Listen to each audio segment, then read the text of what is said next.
Hola. I'm recording this video just several days after recording the previous one about the check-in with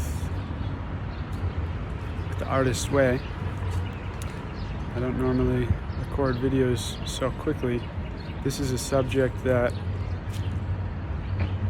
I have felt fear and anxiety about discussing, but it's something that I have felt deserves or would benefit from being discussed. Actually, two subjects, both of which I've been putting off sharing about. First subject is this concept that seems to be so widely used in certain countries, especially the US, of privilege. And the second subject around COVID measures, mandatory vaccinations and things like that.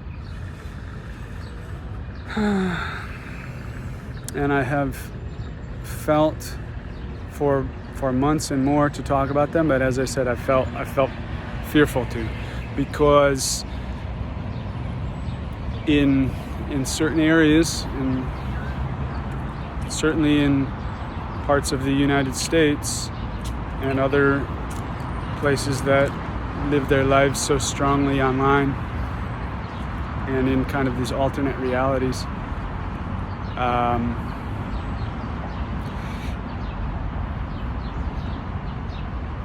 there seems to be a very strong culture about really attacking people in personal ways and seemingly very vicious ways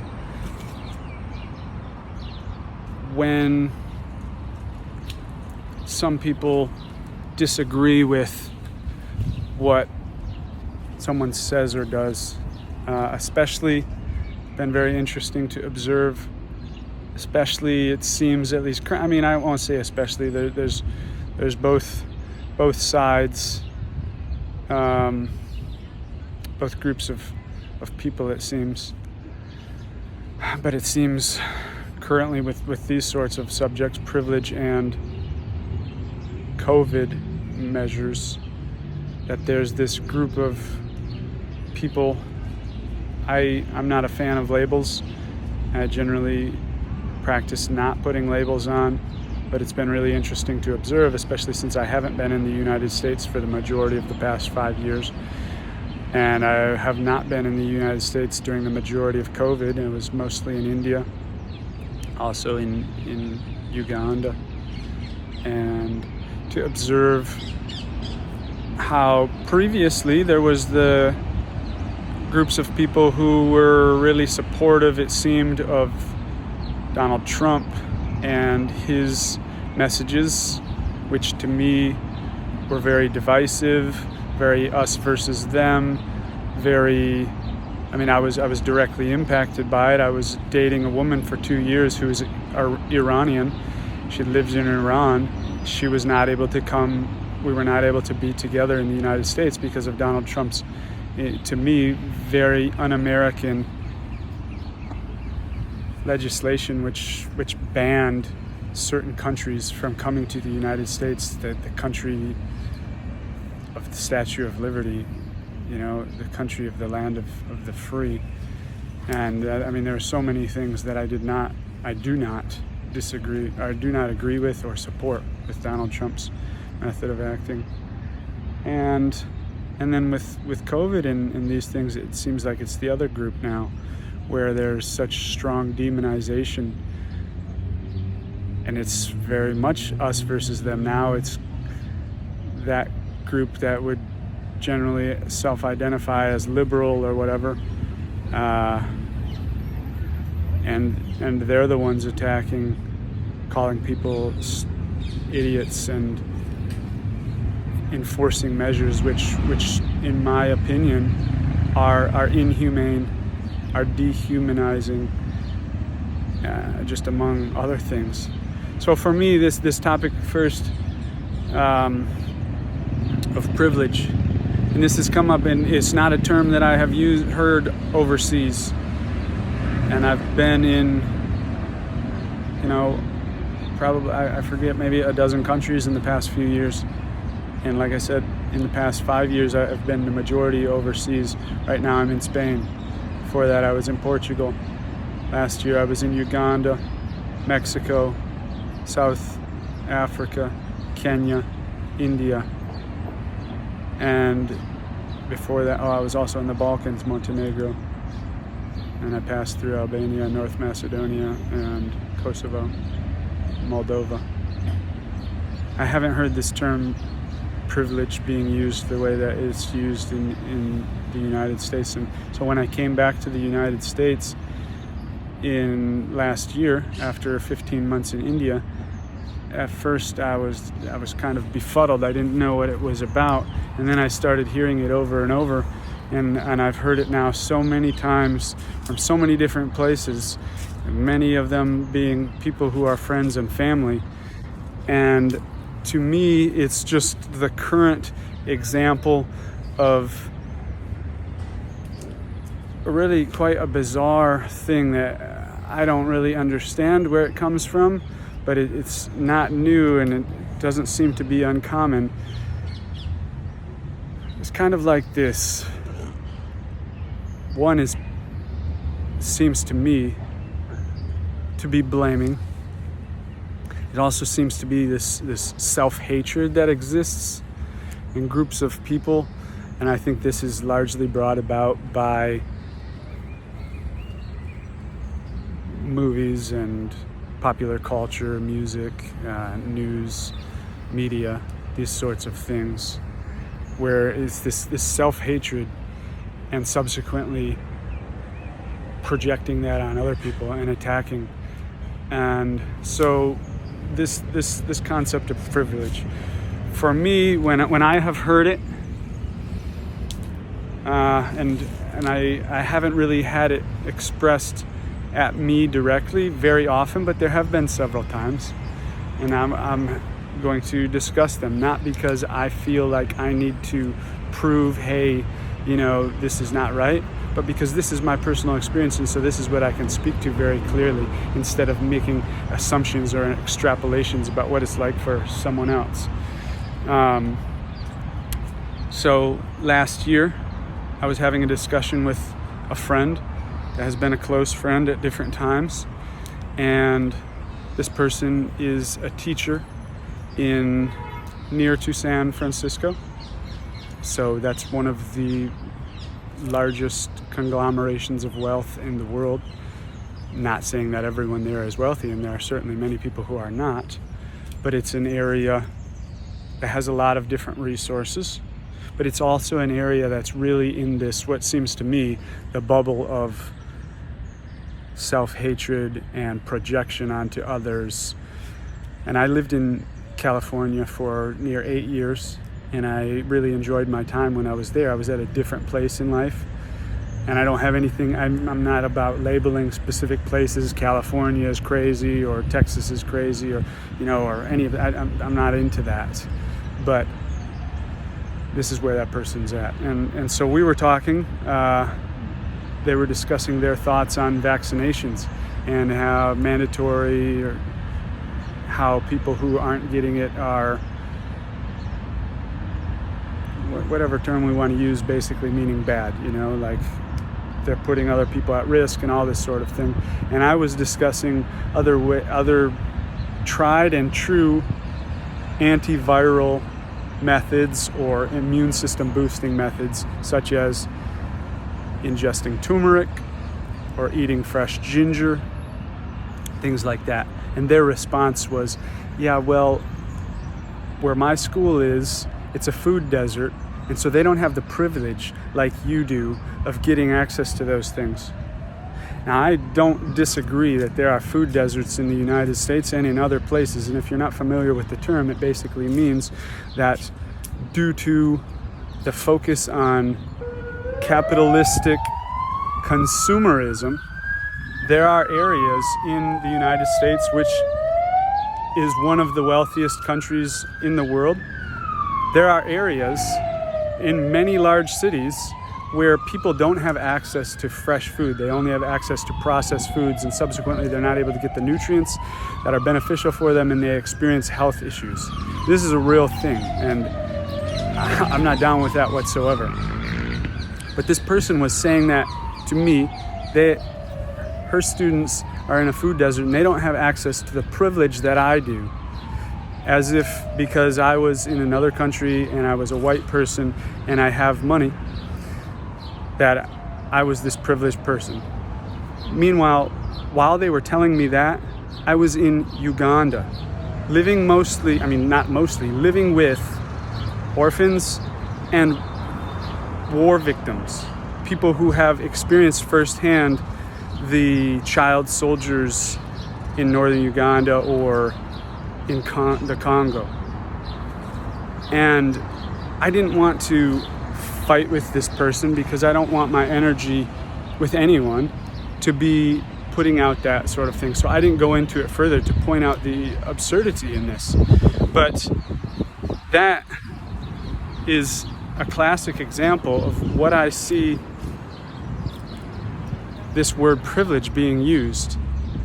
So to me, it's what's the energy behind this word? Because as I shared in previous videos, I believe that words have power, and I believe that thoughts have power. So what's the energy behind it? To me, it seems like when people are saying this word or this concept of privilege, that they're meaning like, this is not fair, basically, and whomever has privilege is lucky, and they should acknowledge that their life is so much easier and better than all of these other people who don't have the same privilege. They should probably feel guilty about it, because that's the energy that it's usually shared with for me.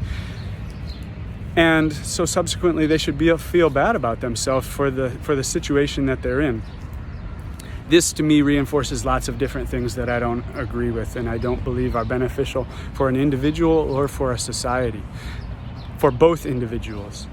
Okay, so Gandhi, if you read his autobiography, Gandhi was one of many, but he was one of the people who really brought about basically a peaceful revolution inside India after it had been colonized by the empire that at that time was the most powerful in the world for hundreds of years, the British Empire. And this was at a time when India was, for hundreds of years, incredibly disempowered, as happens generally with all colonization that I'm aware of, where the colonizer goes in and they systematically destroy places of education, places of wisdom, things that are passed down, traditions, and they make India is a massive country compared to the United Kingdom. And so in order to be able to control that, you need to break things down. So they wouldn't allow them to make their own clothes. They had to buy clothes from Britain, this tiny island. They sold their clothes to this massive subcontinent. They had to buy their salt. They couldn't get salt. So one of the first things that Gandhi did in his satyagraha, his peaceful revolution, was to walk a pilgrimage to the ocean, pick up salt and eat it. And he was subsequently put in prison because that was illegal, because they were not allowed to use salt. They had to buy it from the United States. And so due to this disempowerment, you can experience it very much, the disempowerment that still exists in India. And to me, in my very limited understanding, but having been there for 15 months, very limited, and having many friends all around the country who are Indian, it seems to be one of the roots of the very obvious now ignorance that exists, as far as just trash everywhere and like unsustainable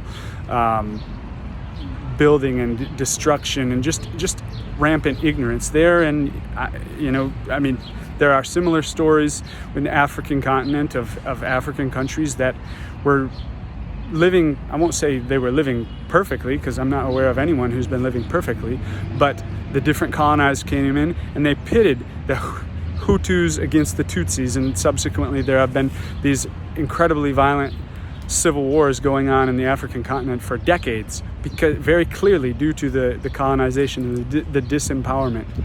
So this was happening in India, and tens of millions or even hundreds of millions of people died during this time due to starvation, due to very brutal laws and things like this. And Gandhi, what did he say? He said, I am doing this as much for myself as I'm doing it for the British colonizers, because they are my brothers and I love them, and my love for them will not allow me to allow them to continue doing something that goes against their soul. So he didn't say, screw these guys, they're entitled, they're privileged, they're a bunch of jerks and we should kill them all. He said, I love these people so much. This is the way I'm going to go about it. That to me is a very different energy.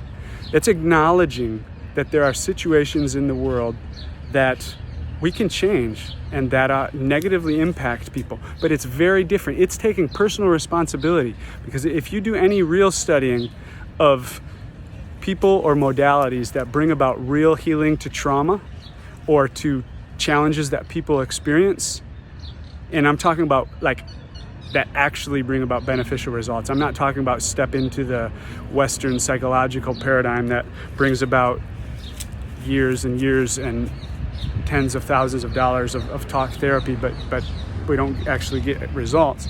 If you do any studying of that, you will see that they say for any sort of trauma to occur, there's two roles that are played. One is the perpetrator and one is the victim. And when we play a victim role, we are enabling that continuance of that. I'm not saying that there are not people.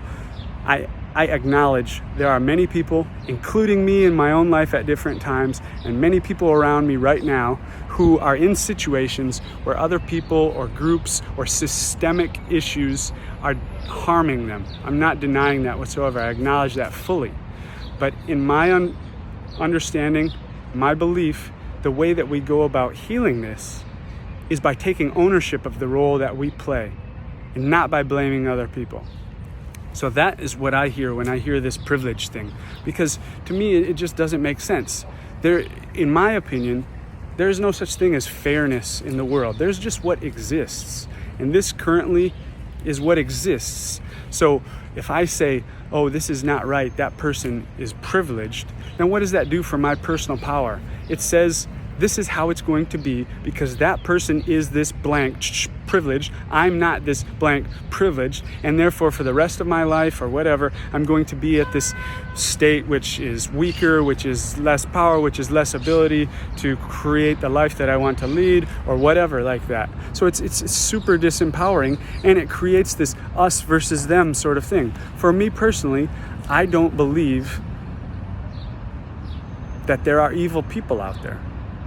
I don't believe that it's a thing. I believe that there are people who commit acts which would be considered evil. But I don't believe that. That's just my personal belief. I believe that deep down inside, when we get to it, everyone has a core of love. Now, many, many people have that core covered up by their own pains and their own traumatic experiences that they've subsequently created these defense mechanisms or these ways of lashing out and acting in the world where they're trying out of their fear that they're hoarding resources or they're hoarding power or they're pushing others down because they're afraid or whatever. That's my current belief, right? So for me I don't believe that we can get solutions to issues when we create an us versus them thing. Because if it's us versus them, then how are they ever going to come to our side? Because they're going to feel threatened. Even if they're the ones who are doing the perpetrating, they're doing it for some, in my opinion, they're doing it for some sort of fear-based thing, some fear-based reason. So I'm not a fan of making us versus them. And I'm not a fan of like this keeping score to like, this is fair or this is not fair. This is a water bottle. I haven't had this water since, I think, 2017. It's the water that was in my MBA in Spain, and I saw it here, and I was like, oh, I gotta get that.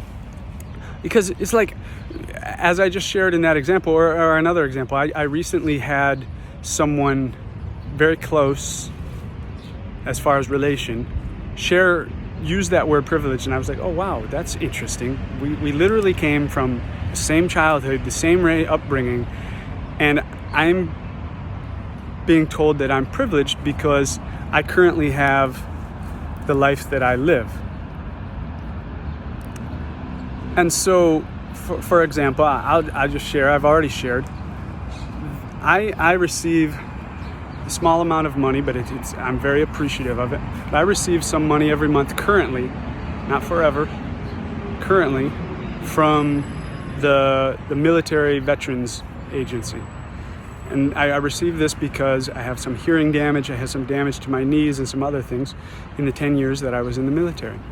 So that money helps me to live the life that I'm living right now, which is living in a way where I am prioritizing personal evolution. I'm taking time separated. I'm going into retreats. I'm going into darkness. I'm meditating. I'm learning from people. I'm using my resources, my money, my time, my energy, my consciousness in ways that to me feel the most aligned. And I'm not using that time to be working.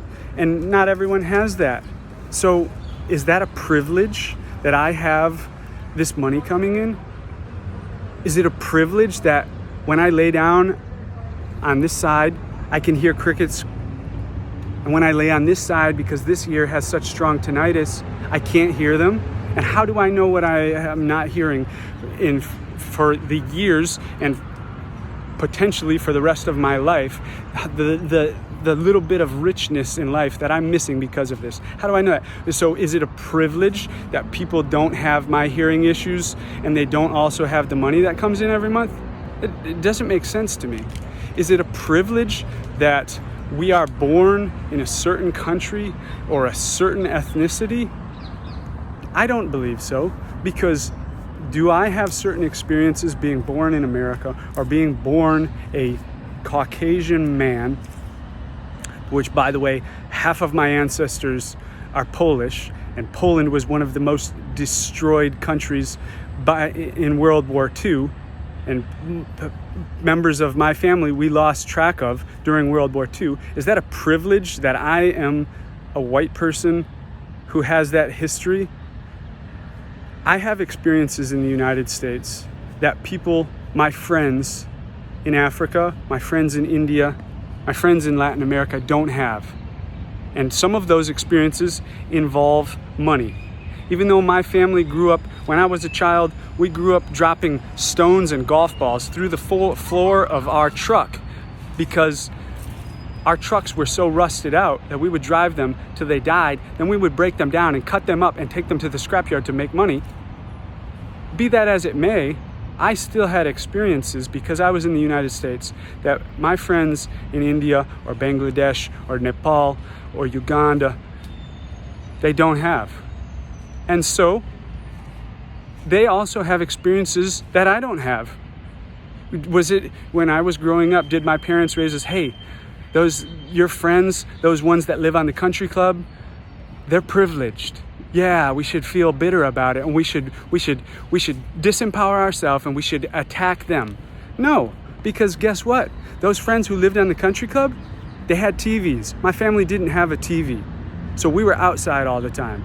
We were camping, we were playing, we were doing things. I'm with a friend right now. She had never camped in her life, an American friend. She had never camped in her life until this month.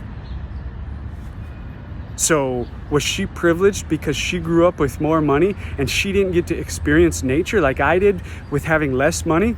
These metrics are not valid. And these are the metrics in my experience that people are using for things like privilege. We're taking these metrics, which we have been told in consumeristic, remember capitalism. I have nothing against business. I've been in business for a long time. I'm not currently, it's not what inspires me, but I don't think that we should all stop having business or something. Business is great. Provide things that people want or provide things of quality. That's wonderful. Capitalism to me is different. What is the term? Capitalism. it prioritizes capital over everything else. And we know there are humans in there, there's animals, there's nature, there's all that stuff. So if capitalism is on the top, we can assume that these other things are going to in some way get negatively impacted, right? So these metrics that are often used with privilege are metrics fed to us in the movies, in the media, in the billboards, into everything that tells us that money is most important, buying goods is most important, that perpetual never-ending focus on technology is most important. And that's not true. And so if you don't think that that is true, if you think that actual relationships with people are important, if you think that knowing yourself and being able to be in peace, just being able to sit here in nature and just glory at the fact that I can hear doggone birds everywhere singing, and it's just incredible. There's so many different birds and they sing, and it's awesome. And there's flowers blooming. And if you think that that is the important stuff, then re-examine the metrics that you're using to say what is important for other people, or this is not fair, or this is fair, and putting guilt on yourself, putting guilt on other people. Lord Buddha, and I currently agree, though I am nowhere near what he has experienced or attained, but Lord Buddha and many, many, many, many others, including Jesus, they believed that there is an opportunity to grow or to enjoy or to benefit from everything that happens, from everything. And we know them. They're in our society. They're in our culture. We see them, and we're so amazed by them and so inspired by them because they seem to be so rare and so mind-blowing. The people who are quadriplegics, or the people who have experienced some sort of war crime or a rape or damaged in an accident or something, and they go on to be so loving and to speaking and to doing things, climbing Mount Everest, things that we're like, wow, I'm not even doing that, and this person has experienced this, and how do they do it? Oh my gosh, they did it because there is freedom in every experience. There is the opportunity for joy. And it's not just something that are nice words to say. So when we keep using these terms like privilege, making it seem like one thing is better than the other, and there is this fairness that me or these other people are not getting, all it does is take away, it conditions me to think that these challenges or these things that look like challenges are sad or bad or not right, they're unfair, and I should feel bad about them. I'm in the midst of something right now. I have the choice if I can feel good or bad about it. I have the choice of seeing it as an opportunity or as something where I'm stuck and weak and disempowered. And I'm going to just choose to feel that it's bad. I'm going to choose to feel that it's weak, that I'm disempowered. Why would I want to choose that? I'm in the middle of it. It's happening right now. Whether or not we think that it's the most ideal, it's happening right now. And so for me to intentionally disempower myself and to project that onto others, to attempt to make people feel bad about themselves, just how they were born, or the situation that they're in right now, as if there is some fair, or that we're calculating it all up, I just don't agree with it. It's not necessary. It's not leading to what we all want, which is peace, which is happiness, which is acceptance of others, which is being accepted. We can't accept others until we accept ourselves. We cannot love others. I mean, it's said, people treat these things as if they are tropes, They act like these things aren't real. I love kiwis.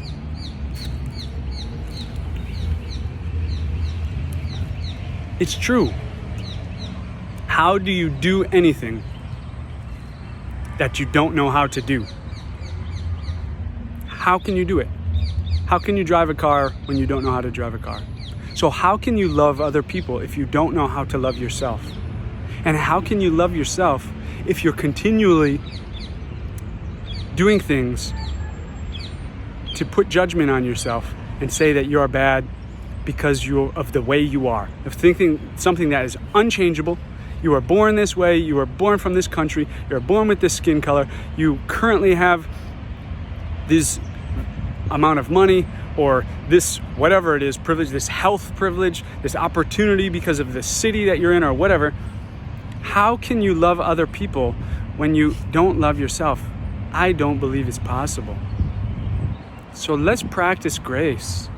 Let's practice, let's acknowledge absolutely that there are challenges that we can actually change, we can make a difference in, that we can assist others.